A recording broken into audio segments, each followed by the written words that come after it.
দারোয়ান আঙ্কেল বলবা, নাইলে এটা বলবা যে হে ভাই বলবা, কি নাইলে ভাই বলবা, আসিফ ভাই বলবা, আসিফ ভাই বলবা। আসিফ ভাই বলতাম। হ্যাঁ। তো দারোয়ান বলছি তো কি হয়েছে?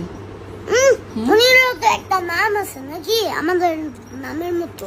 হ্যাঁ, কে দারোয়ানের ছেলে না কার ছেলে সেটা জেনে তুমি কি করবা? হ্যাঁ, বন্ধু মানে তো বন্ধু, সেটা দিয়ে কি বন্ধু নাকি? হ্যাঁ, কে বড় লোক কে ছোট লোক এগুলা কি করলে? হ্যাঁ, আল্লাহ দুনিয়ায় আমরা সবাই সমান, আমাদেরকে সবাই আল্লাহ বানাইছে। আল্লাহ আবার সবাইকেই আল্লাহ নিয়ে যাবে। কে ছোট কে বড় সেটা দিয়ে বিচার করবে না, নাইলে আল্লাহ তোমার অন্য বিচার করবে।